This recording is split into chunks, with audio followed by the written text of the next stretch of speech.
آخر کون ہیں وہ لوگ جنہوں نے اپنی دنیا کی خاطر اپنی آخرت بیچ دی؟ So this is day 11 of learning Quran in the most easiest وے۔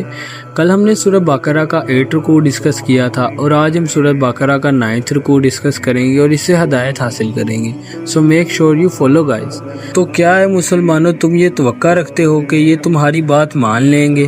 جبکہ حال یہ ہے کہ ان میں سے ایک گروہ ایسا بھی تھا کہ جو اللہ کا کلام سنتا تھا اور پھر خوب سمجھ بوجھ کر دانستہ اس میں تحریف کرتا تھا، اور ان میں سے کچھ لوگ ہیں کہ جب ملتے ہیں اہل ایمان سے تو کہتے ہیں کہ ہم ایمان لے آئے، اور جب وہ خلوت میں ہوتے ہیں ایک دوسرے کے ساتھ تو کہتے ہیں کیا تم بتا رہے ہو ان کو وہ باتیں جو اللہ نے کھولی ہیں تم پر، تاکہ وہ ان کے ذریعے تم پر حاجت قائم کریں تمہارے رب کے پاس؟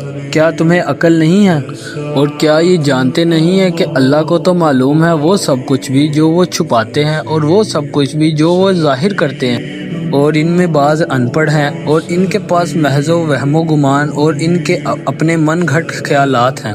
پس ہلاکت ہے اور بربادی ان کے لیے جو کتاب لکھتے ہیں اپنے ہاتھ سے، پھر کہتے ہیں یہ اللہ کی طرف سے ہے تاکہ حاصل کر لیں اس کے بدلے حقیری سی قیمت۔ تو ہلاکت اور بربادی ہے ان کے لیے اس چیز سے جو ان کے ہاتھوں سے لکھی، اور ان کے لیے ہلاکت اور بربادی ہے اس کمائی سے جو وہ کر رہے ہیں۔ اور وہ کہتے ہیں ہمیں تو آگ ہرگز چھو نہیں سکتی مگر گنتی کے چند دن۔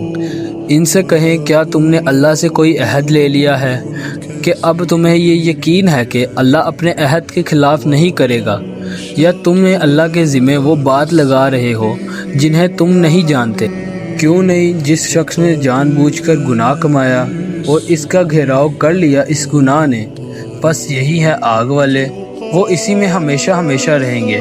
اور اس کے برعکس جو لوگ ایمان لائے اور نیک اعمال کریں، یہی ہیں جنت والے، اور وہ اس میں ہمیشہ ہمیشہ رہیں گے۔ سو یہ تھا سورہ بقرہ کا 9 رکوع۔ کل ہم سورہ بقرہ کا 10 رکوع ڈسکس کریں گے اور اس سے ہدایت حاصل کریں گے۔ ایک ضروری اطلاع، کل ویڈیو میں تھوڑی سی مسٹیک کی وجہ سے جو کل کی ویڈیو ایڈٹ ہوئی تھی اس کے اندر وہ ہم نے 8 رکوع بیان کیا تھا، مگر ویڈیو میں تھوڑی غلطی کی وجہ سے وہ اس رکوع کا نام 9 لے دیا گیا۔ تو میک شور اللہ ہماری اس جانے انجانے کی غلطی کو معاف کرے انشاءاللہ۔ So make sure you follow guys. جزاک اللہ۔